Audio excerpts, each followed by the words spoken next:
नमस्कार, सी न्यूज भारत में आप सभी का स्वागत है। मैं हूं आपके साथ ऋचा सिंह। खबर रीवा से है, जहां भारतीय जनता पार्टी कार्यालय अटल कुंज में केंद्रीय बजट 2024-25 के विषय में उप मुख्यमंत्री राजेंद्र शुक्ला ने पत्रकार वार्ता कर बताया कि भारत के लोगों ने प्रधानमंत्री मोदी के नेतृत्व वाली सरकार में अपना विश्वास व्यक्त किया है। उनके नेतृत्व वाली सरकार को ऐतिहासिक तीसरे कार्यकाल के लिए पुनः चुना है। हमारी नीतियों के प्रति उनके समर्थन, आस्था, विश्वास के लिए हम आभारी हैं। बजट में कहा गया था कि हमें 4 मुख्य समूहों गरीब, महिलाएं, युवा और अन्नदाता पर ध्यान केंद्रित करने की आवश्यकता है।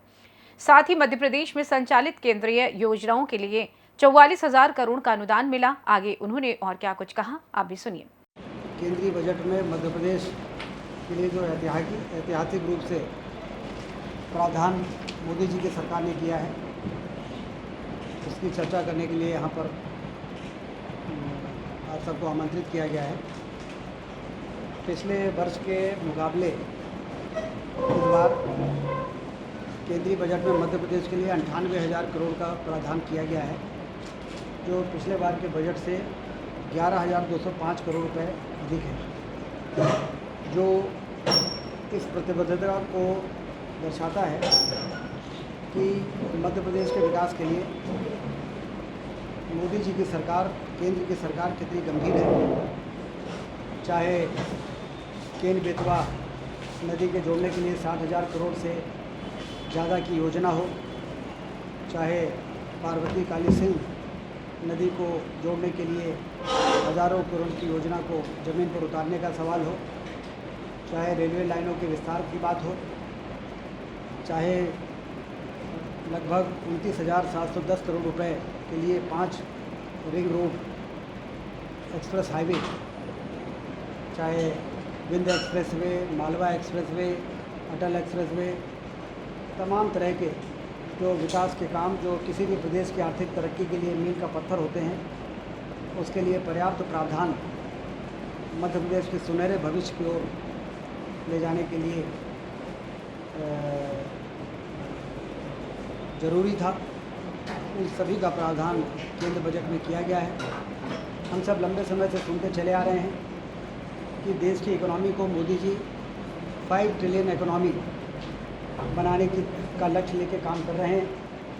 5 ट्रिलियन इकोनॉमी मतलब लगभग 425 लाख करोड़ रुपया। इस बार का जो बजट है वो 265 लाख करोड़ रुपए का है। इसका मतलब ये है कि हम उस दिशा की ओर आगे बढ़ रहे हैं जिस आर्थिक महाशक्ति को बनाने की बात मोदी जी कर रहे हैं। ये 98,000 करोड़ का प्रावधान का महत्व हमको तब समझ में आता है जब हम सिंहावलोकन करते हैं। 2009-10 के कांग्रेस और यूपीए सरकार ने मध्य प्रदेश के लिए बजट का प्रावधान 11,077 करोड़ रुपए रखा था। 11,077 करोड़। और 2014-15 में जब भारतीय जनता पार्टी की सरकार बनी तो उसको दोगुना करके 24,000 करोड़ का प्रावधान मध्य प्रदेश के लिए केंद्रीय बजट में मोदी जी ने किया था सबसे पहली बार। और आज 24,000 करोड़ से बढ़ के 98,000 करोड़ का प्रावधान, ये लगातार बढ़ते हुए देश और बढ़ते हुए मध्य प्रदेश की ओर स्पष्ट रूप से इशारा कर रहा है।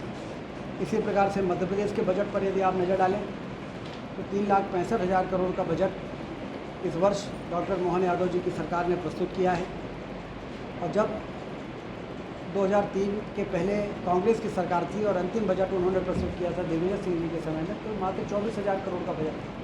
तो 24,000 करोड़ से बढ़ के 3,65,000 करोड़ और 11,000 करोड़ मध्य प्रदेश के लिए केंद्रीय बजट में प्रावधान से बढ़ के 98,000 करोड़ रुपया, ये भारतीय जनता पार्टी की सरकारों के आर्थिक अनुशासन का प्रतीक है।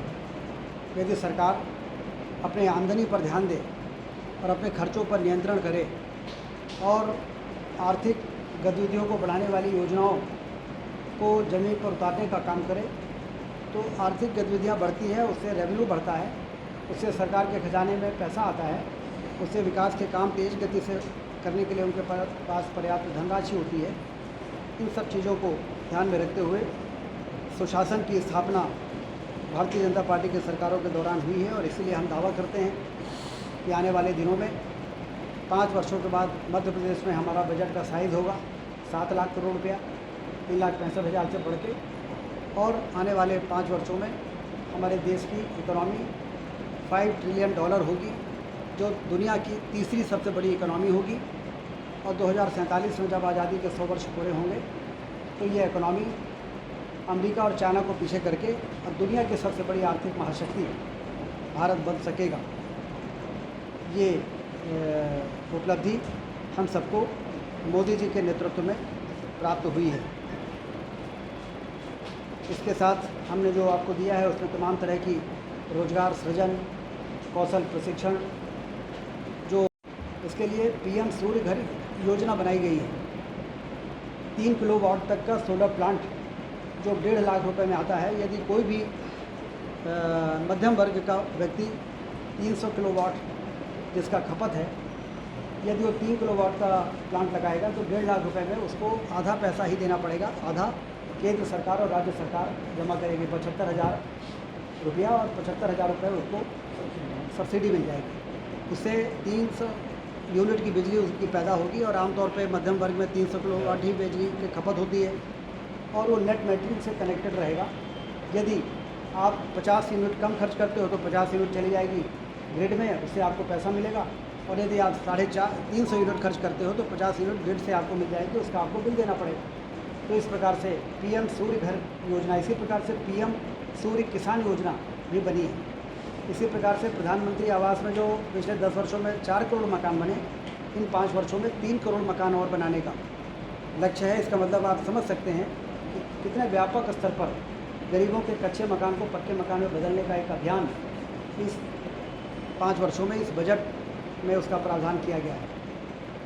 प्रधानमंत्री अन्न योजना के अंतर्गत पूरे देश में 80 करोड़ लोग, मध्य प्रदेश में 5 करोड़ लोगों को मुफ्त में अनाज देने की योजना 5 वर्ष तक जारी रहेगी। इसके लिए पर्याप्त प्रावधान किया गया है। लखपति दीदियाँ, 3 करोड़ लखपति दीदी बनाने के लिए उनको तमाम तरह की योजनाओं में किस तरह से मदद मिलेगी उसका प्रावधान किया गया है। तो ये बजट कुल मिला के जो मोदी जी कहते हैं कि मेरे नज़र में देश में 4 जातियाँ ही हैं, गरीब, युवा, अन्नदाता यानी किसान और नारी।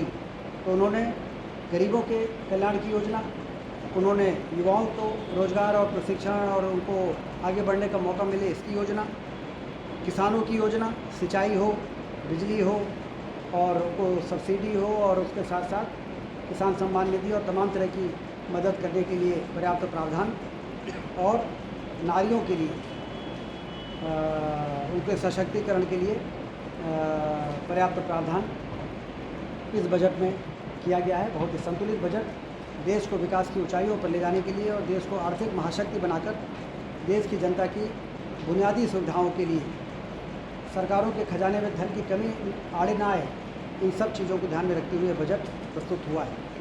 तो ये केंद्रीय बजट में मध्य प्रदेश के लिए प्रावधान के संबंध में मैंने आपसे चर्चा की है।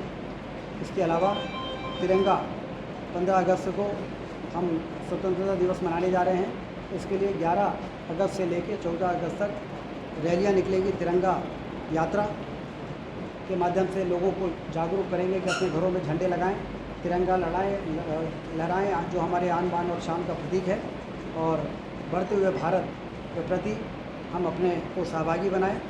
और 12, 13, 14 को झंडा लगाने का अभियान चलेगा, जिसमें हम सारे लोग मिलके न सिर्फ हमारे कार्यकर्ता बल्कि आप सब लोग का सहयोग लेके और लोगों को प्रेरित करेंगे कि अपने घर के छत पर तो तिरंगा लहराएं, जिससे 15 अगस्त को जब आज़ादी का पर्व हम मनाएं तो देश के सभी घरों में तिरंगा लहराता हुआ दिखाई दे, जिससे कि देश के प्रति, देश को स्वतंत्र कराने के लिए जिन लोगों ने अपनी प्राणों की आहुति दी और हम सबको लगभग सैकड़ों वर्ष की गुलामी के बाद देश को स्वतंत्र किए हुए ज़्यादा समय कहाँ हुए, 75 साल हुए हैं, लेकिन गुलामी तो हमारी 700-800 साल से लंबी रही है।